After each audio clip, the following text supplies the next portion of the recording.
All right, everybody. Welcome to BuckleBomb presents The Chop Shop, our WWE talk show. I am your host, Sarah Visick out of Syracuse, New York. Hey everybody, I'm Orlando from Fort Lauderdale. Happy post WrestleMania. How's everybody feeling? I'm sure there's some still trying to recover from all that content we got. Oh yeah, I bet. And there's still more to come. Yeah, we're still on quite the streak of days in a row of wrestling. Yeah, exactly. So obviously the big topic is post WrestleMania stuff. So we'll talk a little WrestleMania Night 1 here for a moment. I'll just go over who won what match, and we'll talk about a couple key points, what still stands out to us. So the opener, we had Bobby Lashley defeat Drew McIntyre. We had Natalya and Tamina win the tag team turmoil. Cesaro defeating Rollins. AJ almost defeating the New Day for the Raw tag team titles. Braun Strowman defeating Shane McMahon, and believe it or not, only the second steel cage match in WrestleMania history.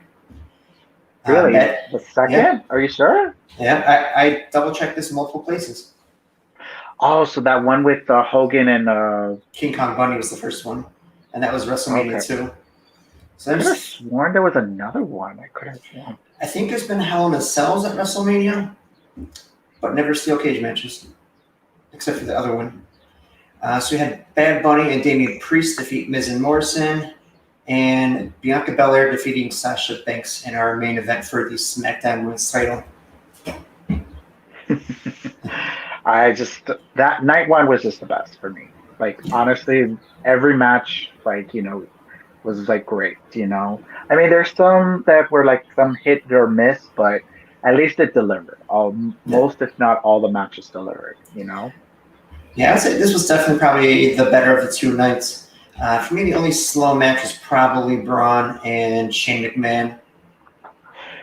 No, that was not. That was my least favorite match of the night. Mhm. Like Right. the second one was the women's tag match. I don't know. I just didn't feel that match. I don't know. Mhm. Were you surprised by Lashley retaining his title? Yeah, because I have a feeling because I think they want Drew and Lashley to be like going to be the feud of the year. So Mhm. I'm thinking that that's what they're going to be doing. Like like they're probably going to be trading the title maybe a little bit. I And wouldn't they mind Lash. and they've already announced that as a rematch for WrestleMania Backlash. hmm So yeah, so there's nothing wrong with that. I mean, they have good chemistry. The story is just a little lacking, but they still Yeah. delivered. That was a hard hitting match, though. I have to say, like Yes. that was like So one of two wrestling debuts. What did you think of Omos on his debut? um, I like you could tell that it's like his first kind of go around. I mean, I've seen some pictures where he had some like wrestling matches because like he was in NXT, so of course they had him training there, and he had some like live event shows, but because of COVID, he couldn't continue on with that training, like doing live events and stuff. So, but I'm hoping he gets it. Maybe like once they go back on tour and then he starts like getting some reps in, like maybe he'll be a He force to reckon definitely with. he's definitely got the right look and on his way Oh to no, the no, right he move set for definitely has the right Powerhouse. look. Yeah, Mm-hmm. it's just the wrestling ability. It's just like we want to know what kind of wrestler is he going to be. Is he going to be Hall of Famer Great Khali, or is he going to be like maybe 20s, like early 20s, mid 20 Big Show? Like that athlete type of big guy. Right. You know, Well, time will tell. yeah, we shall see. But congratulations to him. I didn't know that he Yeah. was Nigerian too. So Yeah. And then the other debut, who I was certainly impressed, Bad Bunny. oh, what? That match, I was gagging. I was like, oh my God, he did a Canadian destroyer. I was like, oh my And God. That was from what I hear, even Randy Orton did a little interview about it. Everyone backstage was impressed and said he did really well. I would be impressed too. Or like, I'd be like, damn, like he did better than me, And you know? then of But yeah, course, like, yeah, but like, no, but hands down, let's just say, like, hands down to The Miz and John Morrison to really help out with that match. And also, look what the Performance Center can do.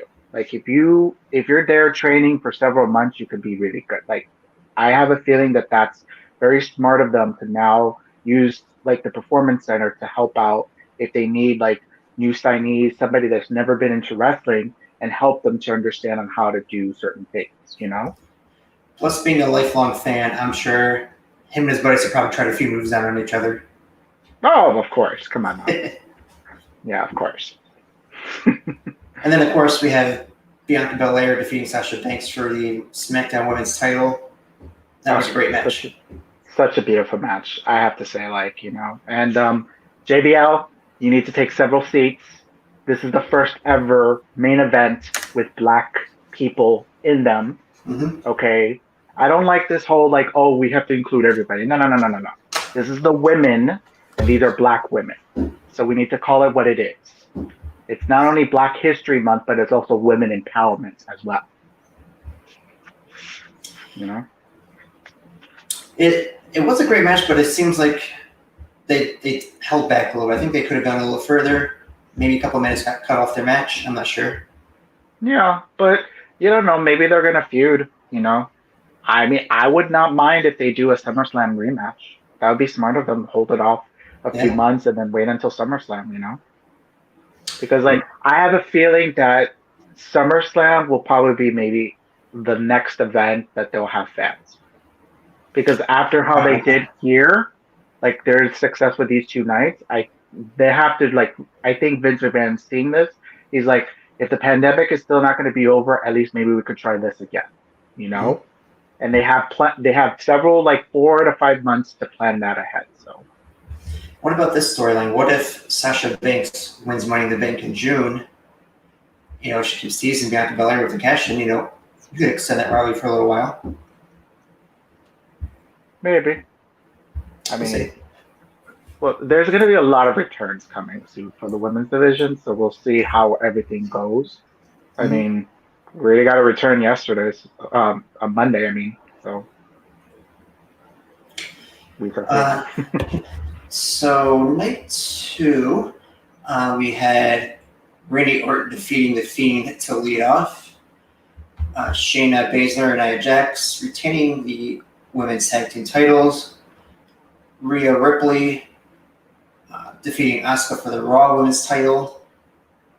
Apollo Crews defeating Big E for the Intercontinental title with help from Kato, who I guess is getting a new name. I remember I saw it. It's Major something. I can't remember the last name or part. Commander something. I think it was. I don't Yeah. So, and then Roman Reigns retaining the title against Edge and Daniel Bryan. And as far back as I can remember, with there being two titles, this is gotta be the first WrestleMania where both world champions or heavyweight champions retain their titles. know. And also, you forgot Sheamus beat Riddle for the Yes, U.S. title. Sheamus beat Riddle.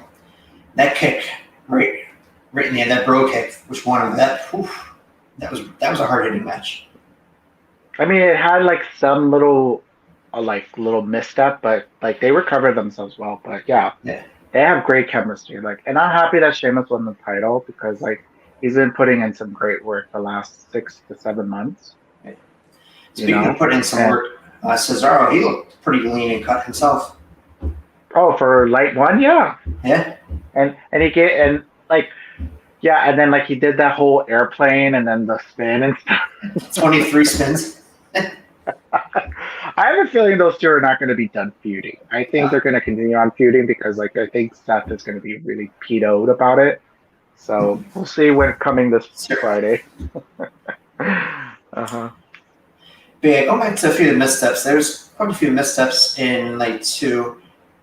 You can see it when Sheamus was trying to do the white noise off the top rope and slipped. Kind of makes me Yeah. wonder if everything was still wet and on the dangerous side, which I'm kind of hoping they Which would I'm put their stars in which is danger. unfortunate. Which is unfortunate because they had that structure that kind of covered the ring. So I don't know. Yeah, if the wind kind of probably blew it to the side a little bit. But also remember, Sheamus just sweats like a pig. True.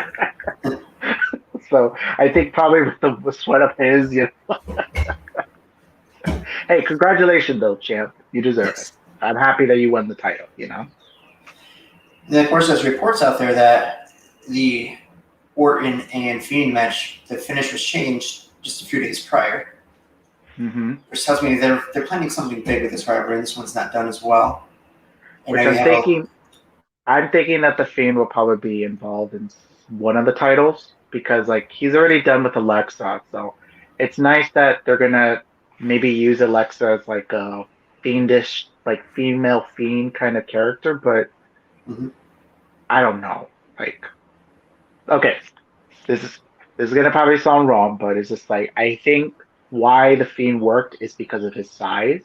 And Alexa Bliss, I mean, like she's a good wrestler, but she is short, you know. So I don't know if maybe she's gonna have like a backup, Obviously, to help her out. some sort of powers from beyond, maybe. Yeah, something like that. I don't know. I mean, it was like you kind of saw like the beginnings of it when she faced Asuka a couple of times. like now because there's no fans, they can kind of like play around with doing these type of like skits and like camera angles and stuff. So Yeah, we'll see how that goes.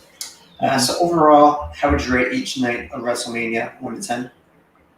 Night one, 5 out of 5. Well, I gave it 4.5 out of 5 because I hated that Sheamus and uh not Shane McMahon versus Braun Strowman. I didn't even care about that big bump. I was just like, you actually did that for this stupid match.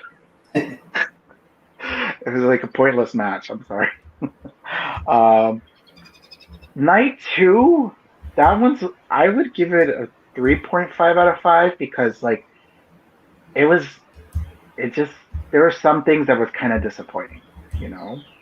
Yeah. Like yeah, so I think for me, going out of 10, night one was probably, I'd say about an 8.5 out of 10.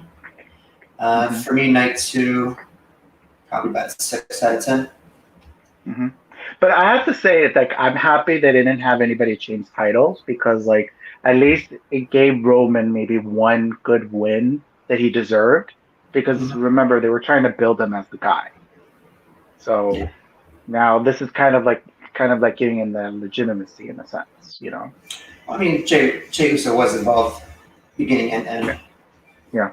And plus we don't know if Daniel Bryan and Edge are retiring. So because like I know for a fact that Edge is like he wanted to win the title on the day that he retired. So like when he retired 9 years ago. I mean, Right. so See? that's another thing. We shall see on Friday. Then after night two, I stayed up and watched this, of course. We'll see Broken Skull Sessions, where Steve Austin interviewed Chris Jericho. A lot of people were excited for this.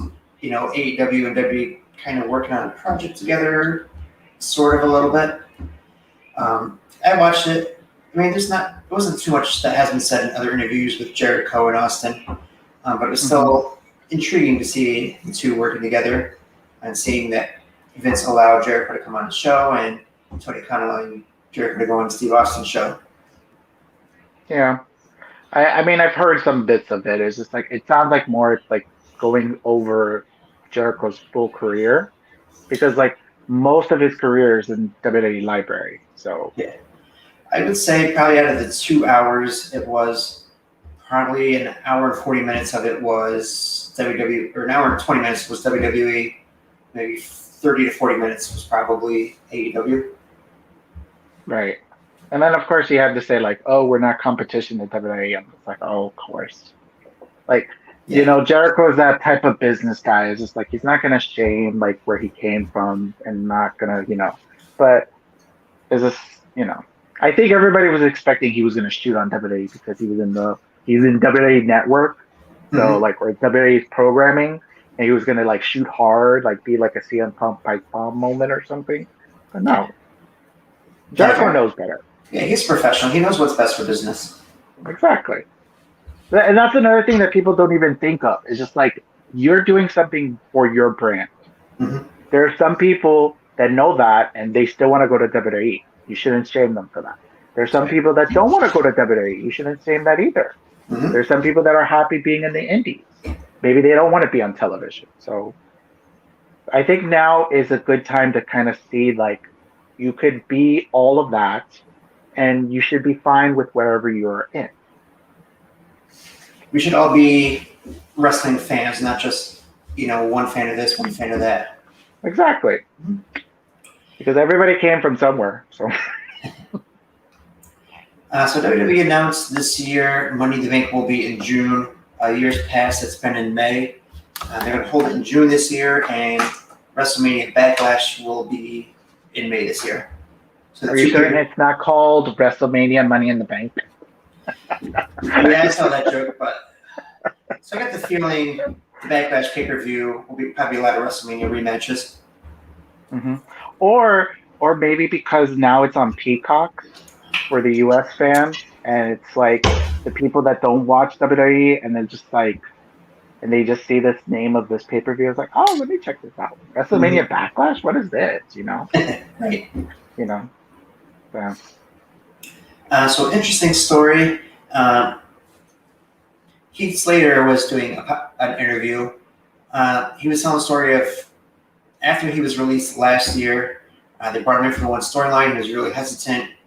Took Drew McIntyre a couple tries calling him, finally convincing him. And then the fans, loving that he was there, kept asking to be, to try to get him back. They offered him a new contract, but for half the money. So, of course, he went somewhere else. Of course. I mean, I don't blame him. You know, like you're making like what?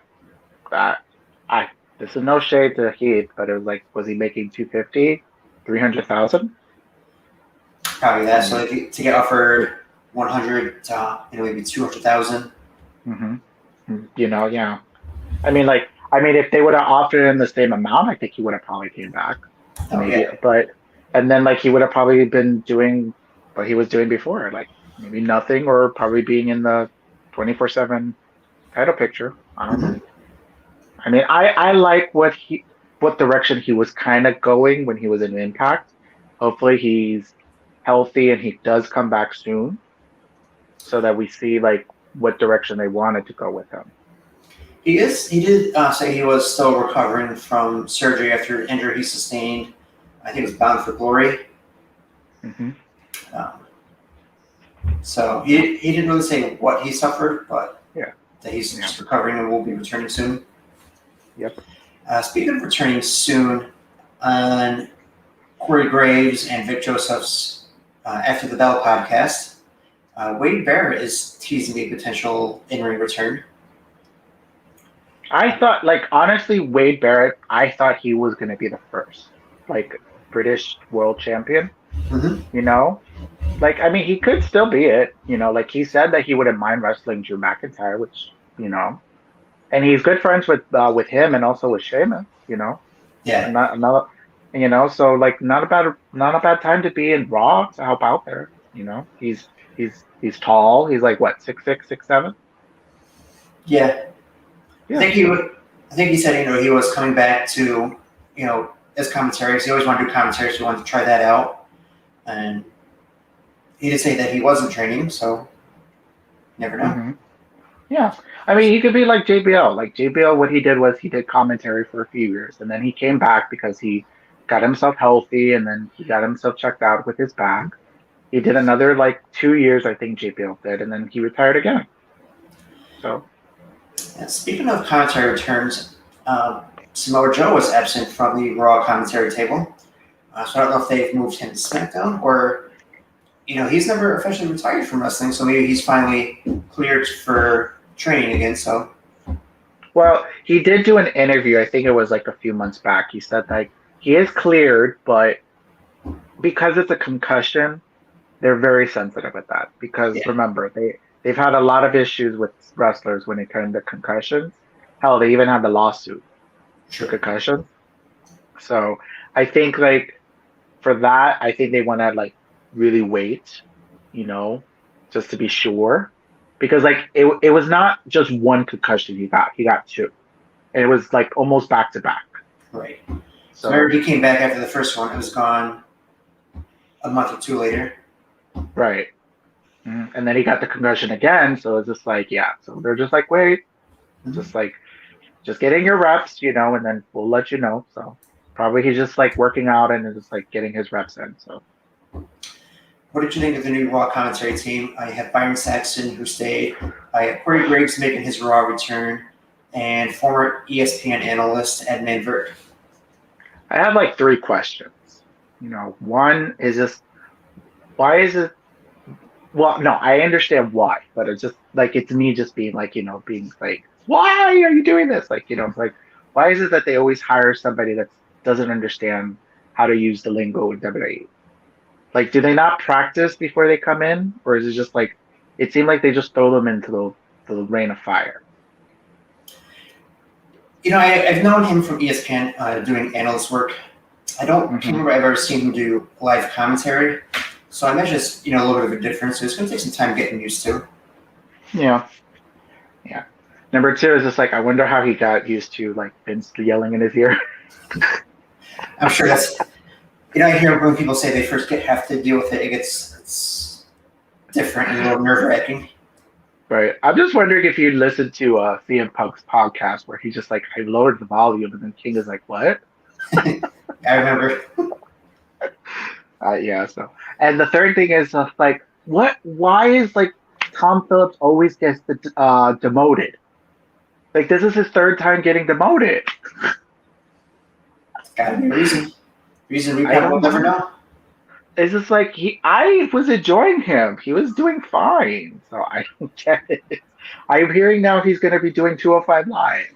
That's that sucks. But hey, I mean he's still in the company, so it's just like Vic Joseph. He was promoted and then he got demoted. So I don't know. And now he's on the best show WWE has.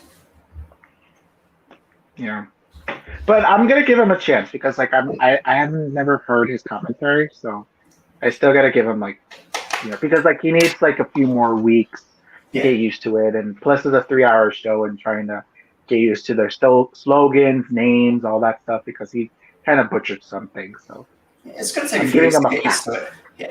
I'm giving him a pass for right now. Speaking of personalities doing new things, Jeff Jarrett is going to be doing a podcast starting in May. He'll be signing on with who's known as the Podfather in the podcasting world, Conrad Thompson. He's the same guy that does JR's, Eric Bischoff. Congratulations on being inducted to the Hall of Fame, by the way, Eric Bischoff. Yeah. Also, and I think he does Bruce Pritchard, right, as well, right? Bruce Pritchard, and there's one other one. Oh no, Kurt Angle. That was a new one. Yeah, he does Kurt Angle's too. Yeah. Honestly, okay. He does somebody else too. I can't think of off the top of my head, but Jeff Jarrett will be his 6th major wrestling podcast. Ooh, I want to hear the tea about TNA because he was the owner. Mm-hmm. He was like part owner of that company, and like they were doing some good business back in 2008 until 2012ish. Right. So I'm just wondering how he got out and all that stuff. I'm just wondering if he's going to talk about that. And I'm plus, sure. like, yeah. Well, May 4th, mark it on your calendar. That's the debut. And also, I'm just wondering how he cleared the air with Vince because, like, I remember that they had some. Because I think there's a lot of things people want to hear from him. One, of course, the whole TNA run that he had because he was the owner of the company. Number 2, the whole China situation because like he didn't want to drop the belt to China because she was a woman. And back in the days, of course, there were still, of course, men still like mm-hmm. didn't want any involvement with women or whatever. Anyways. So I'm just wondering in regards about that. And third, like his reconciliation with Kurt Angle and Vince, because remember, Kurt Angle was married to Karen, and now that's his wife. Yeah. I was just, oh my god. Tony Schiavone is the other podcast Conrad Thompson does. Oh, there you go, sir. Mm-hmm. And so talk. Yeah, those are the 3 that I want to hear. Those are the 3 that I want to hear. Like, and I think a lot of fans would like to hear that too. So I'm sure we'll get plenty of good stories, especially, being told to drop the belt to Hogan when shouldn't have. And he's just kind of late for. I'm sure we'll get some good information on that as well. Well, no, I don't know because like I don't know if that was more politics than anything. Yeah. I mean, like he brought Hogan in for TNA. I don't know if maybe it was his decision, but I don't know. We shall see. So we'll do 2 quick NXT topics before we wrap up here. We saw Frankie Monet, formerly known as Taya Valkyrie, made her. Love that theme song. appearance. I can't wait to hear it. I can't wait to hear that. Like just to hear that theme song is so good. Very bougie. Of course, it's her. Mm-hmm.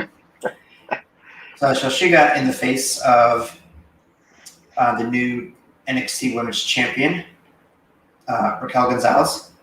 Mm-hmm. So there's that, and so we'll see if she has a little feud with her right off the bat. Well, yeah, and then they're also bringing in the what's it called, the Japanese megastar Sarai.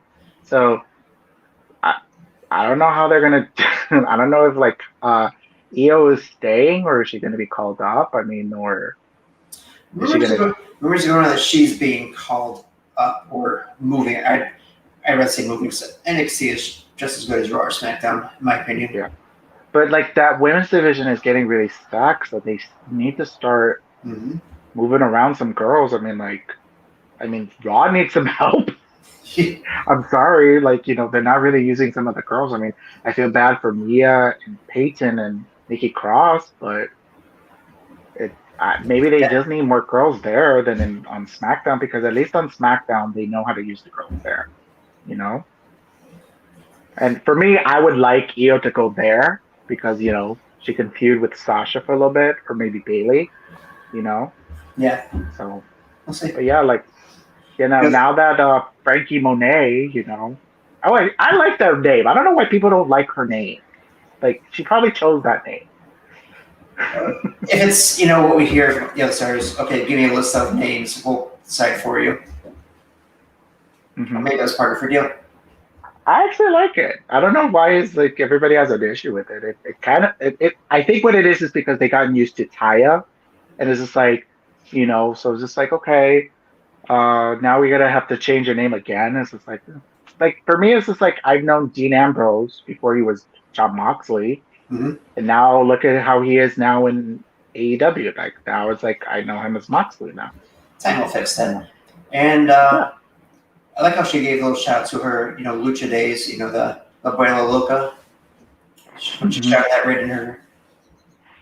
Of course.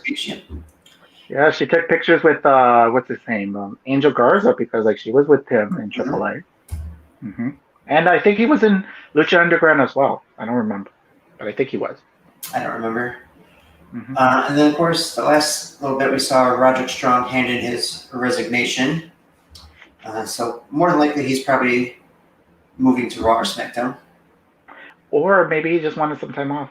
Maybe he just needs some time. For me, it would be smart of him, like him and his wife be a duo, like how Johnny Gargano and Candice LeRae is. Yeah, have them feud together. I don't think I've ever seen Johnny and John Gargano and Ryder Strong face one-on-one. Not in a while, anyways. I don't think. Yeah, I know. That would be a fun little match, and then the wives get involved too. Yeah. I don't know where Roderick Strong can go. Like, I don't know where he would fit. Like, he's a good wrestler, but it's just like he doesn't have a character. That's the thing. Yeah. Like, his character was involved with the Undisputed Era. Now that the Undisputed Era is done, like, you can kind of see the characters of like Adam Cole and Kyle O'Reilly. Maybe they're waiting for Bobby Fish to come back and they'll stick them as a tag team. Maybe. Or maybe they're waiting for that Fatal 4-Way Undisputed Era match. Ooh, yeah, that'd be good. I know, yeah. Fans will probably want to see that, at least. Give Bobby Fish his final farewell from wrestling, maybe. So that will be it for today. Don't forget to check us out. Subscribe to us here on YouTube, on the Facebook page. Hit that like button. Yes. Like, subscribe, comment. Tell your friends. Tell them to subscribe. Like our stuff. Also on podcasts, please share it with your friends as well. A lot of new things are coming soon, hopefully. That's right. Making the debut episode on Wednesday, April 28th. New episode for Lockup will come out. Be featuring AEW and NWA star Alex Gracia. Can't wait to get that interview in. Ooh, I want to ask her some tea now that we heard today. Not to jump ahead of the AEW show. Of course, I'm sure everybody's hearing Ivelisse has been released from AEW. And she is dropping the tea on Twitter today. I'm just wondering if Alex wants to tell us anything. Maybe you guys have to stay tuned and find out. We'll see. All right. Well, have a good night, everybody. Bye, everybody.